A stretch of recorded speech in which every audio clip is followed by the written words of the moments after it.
The increasingly tough talk by the Trump administration to Pakistan seems to have pushed Pakistan to concede more to China. Now, according to the latest information, China is likely to build a joint naval and an air force base at Jiwani in Pakistan, close to the Iranian border. This would be China's second military base in a foreign country after the base it has in Djibouti. That's on the Horn of Africa. Besides being a projection of Chinese naval and air power, the Jiwani military base which will be operated and controlled by China on the Pakistani soil, is of strategic concern to India. The military base there is close to the Chabahar port, which India has jointly developed with Iran and Afghanistan to ensure a trade corridor for landlocked Afghanistan. However, experts have dubbed this military base a part of the string of pearls by China. The population of the whole of the Jiwani Peninsula in the Baluchistan province of Pakistan will have to be shunted to a different location to accommodate the Chinese presence in the area. Also, according to sources, 16 of the top PLA officials have visited Jiwani and met 9 top military officials of Pakistan on the 16th of December. Last month is when this meeting happened. It was to close the deal. Pakistan appears to be getting more and more trapped in China's projection of power in the region by conceding to China's demands one after another, by compromising on its sovereignty. First it was Obor, and now after the Gwadar port, the Jiwani naval base has made Pakistan even more indebted to China. For experts, the willingness of Pakistan to concede to China is due to the mounting pressure on it by the United States, where it's been demanding that Pakistan should crack down on terror elements which operate from its soil. First, it was military aid, which was made conditional, and now open threats such as all options are on the table from the White House has clearly rattled Pakistan.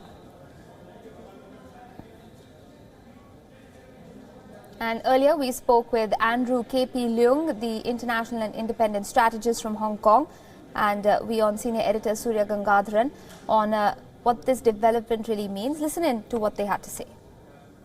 This, of course, is something different from Gwadar. Gwadar was a port that was given to China, but here we're talking of a military base, a naval and an air force base that is going to be built by China. This is the second military base by China anywhere in a foreign country. How do you read this development?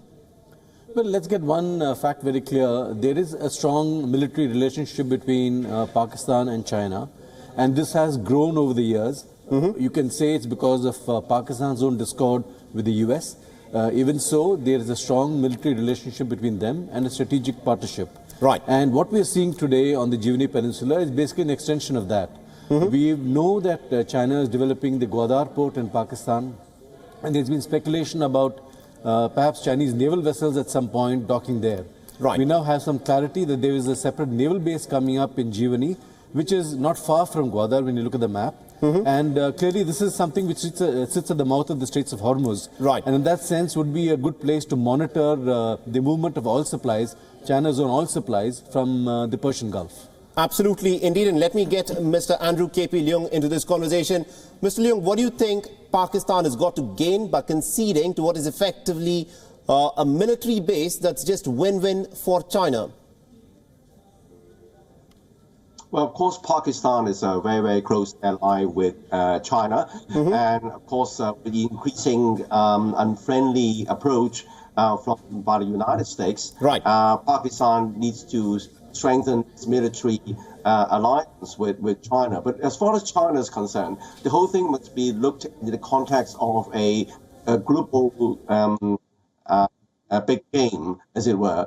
And with the U.S. increasingly retracting from its international responsibilities, it opens up a vacuum for China to project its influence power. But of course, as far as the national security side of China is concerned, the Indian Ocean as well as the Malacca Strait is the red lines. Does it encompass a very important conduit oil gas trade that underpins the stability of the Chinese government?